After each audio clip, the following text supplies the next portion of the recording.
There are multiple operations that we can do in order to combine functions. So today we're going to add, subtract, multiply, and divide functions, as well as do something called composition of functions down here. So first off, there's multiple ways that you'll see different operations on functions, so I wrote them out both ways. So if you're adding two functions, you'll see it like this or possibly like this. And we're going to use this f of x and g of x for all of our examples today. So when we're adding two functions, all we have to do is take our f of x, which is this, so x squared, and just add our g of x.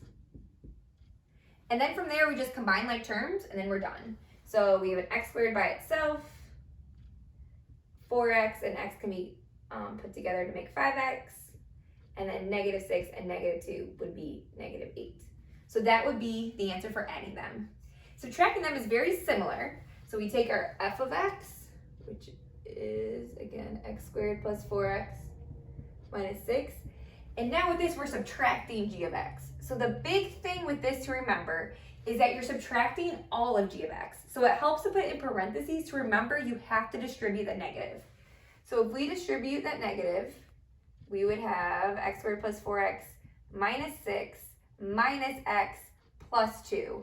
And that's a common error that people make. So remember, again, you have to change all the signs of whatever you're subtracting. At this point, we do the same thing we do with adding and just combine like terms. So we have an x squared, and then we have 4x and negative x, which would get us 3x. And then negative 6 plus 2 would get us negative 4. All right, next we're going to multiply. And again, there's multiple ways you can see multiplication. So you can either do the FOIL method if you learn that. I like to do the box method, especially when we're working with trinomials or anything bigger. So I'm going to write my f of x on the top here. So x squared, 4x minus 6, and then the g of x on the side. And then I go through and I just multiply each terms to get what I should get in the box. So x squared times x is x to the third. X times 4x is 4x squared. Negative 6 times x is negative 6x. X squared times negative 2 is negative 2x squared.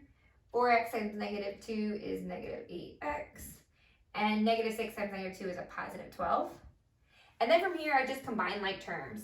So there's like terms here and here. So I have x to the third by itself. If I combine my x squared, I would have a positive 2x squared. Combine my x's, I would have negative 14x, and then plus 12. All right, and then when we're dividing, again, multiple ways you might see this, we just take our f of x, which is x squared plus 4x minus 6, and then divide our g of x, which is x minus 2. Now, later on, you will learn how to actually go ahead and divide these using either long division or synthetic division. But for right now, this is going to be our answer. The only thing is with this, we are going to find the domain because there is an x in the denominator of the fraction. So all of these three things, if I asked you to find a domain, would be all real numbers because any real number that you plug in for x will get you a solution. However, whenever you have a rational expression, meaning you have an x on the denominator, the domain, you have to find where the bottom cannot equal 0, since you can't have 0 on the bottom of a fraction. So you'd have to say x minus 2 cannot equal 0, so x cannot equal 2. So this is your answer, but your domain is where x cannot equal 2. Finally, we're going to talk about something called composition of functions, which is when you plug in a function into another function to get an answer.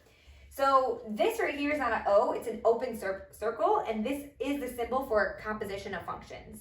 So one way you'll see it is like this with the open circle. Another way is it's squished together. So what you always want to do is you want to do the inside first, or whatever is closest to the number first. So we are first going to do just g of 1.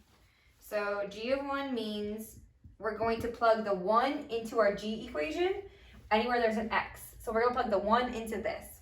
So this would be 1 minus 2, and we would get negative 1 as our answer for that.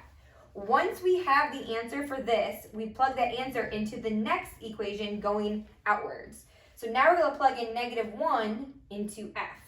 So f of negative 1 is negative 1 squared plus 4 times negative 1 minus 6. So if we solve that, this would be 1 minus 4 minus 6, which would equal negative 9. Now, it's very important that you make sure you do the order correctly. So again, you always start on the inside and work your way out. You always start with the one that's closest to the number first. So I want to show you if we change the order, how it's going to change the outcome. So this is another composition problem with the same G and F. However, for this one, we would actually plug it into F first and get our answer. So if we do F of 1, we would have 1 squared plus 4 times 1 minus 6, which would get us 1 plus 4 minus 6, which would equal negative 1. And then we plug that answer into the next equation. So now we do G of negative 1. So we're plugging now negative 1 into this equation.